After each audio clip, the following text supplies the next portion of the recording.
Guys, meet Jonny Somali, an IRL streamer whose real name is Ramsey Khalid. This guy is determined to ruin his own life and career and go down in history as the world's dumbest streamer.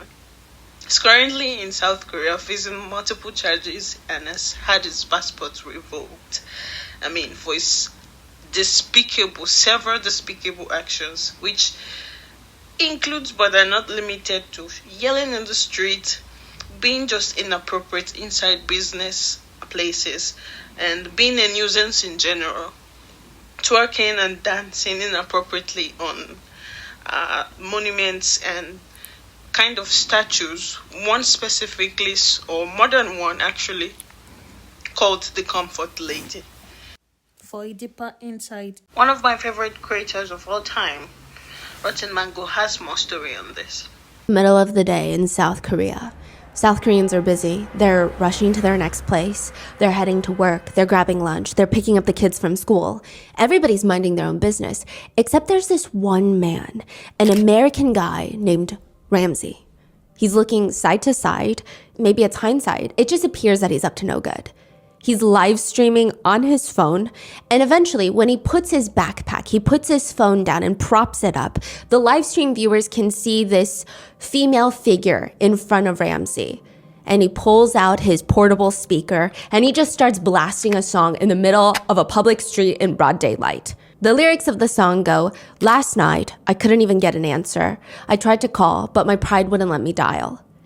TP did this song, y'all. TP did this song at this moment, in this time, in this season. The song titled Last Night by Diddy, P. Diddy, Puff Daddy, whatever you want to call him. The American man, Ramsey, he starts slowly walking up to the figure of that woman and he starts stripping off his shirt until he's shirtless in the middle of the street, grabbing a bottle of baby oil. And he just starts smearing it all over his chest in broad daylight in the middle of Seoul. A whole crowd of Koreans form, passerbys. He's trying to rub his butt up against the female figure. He's trying to dance all up on this female figure, rubbing baby oil onto her. And the Koreans are screaming at him in Korean. And he's screaming back in English. He doesn't stop dancing. He just screams back. And it seems like he's screaming more towards his live streaming audience. I think these people are about to call the police on me. But for what? For what? What did I do wrong? I'm just trying to show her love. Because of what? I'm trying to show my love. Following the PDD trend, of course, how you show love is by dancing on the crotch of this statue. She's going to go ahead in a minute and explain why this piece is quite a monumental kind of cultural and historical to her. For South like Korea. What did he always says? Yeah. Show some love? Yeah, well, I think KVD said that mainly, but yes. Oh, okay. Yes. So eventually the crowd becomes very angry that he stops dancing with the figure of the woman. He puts his shirt back on and he sits down.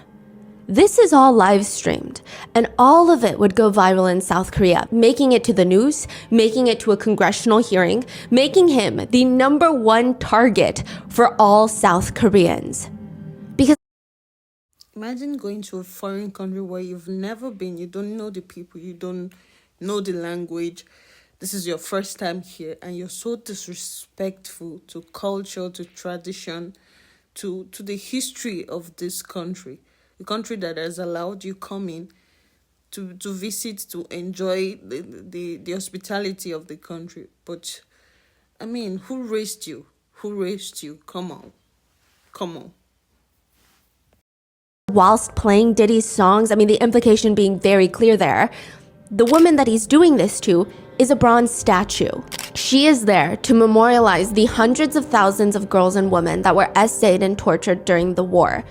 Girls and women that were essayed 40 to 60 times per day for years for the quote-unquote comfort of soldiers. This video will go viral and Ramsey will be hunted on the streets of South Korea. Another black creator, seeing the damage is done to the image and perception of the black creators within the Korean society, was able to get him to issue an apology for his behaviors over the past couple of weeks he's been in the country. But on his way back from the apology, he was seen smiling and mockingly sticking out his tongue, which makes one wonder how genuine the apology was. But then we're reminded of his earlier comments. Why are you being racist to other people in other countries? Why are you bullying people in other countries? For money, like, for clout. I've said it many times. I don't give a f***. I have no morals. I'm a sociopath. I don't give a f*** at all. Like, period. Like, put this in your next YouTube documentary. I don't give a f***. Like, I care about nobody but my f***ing self.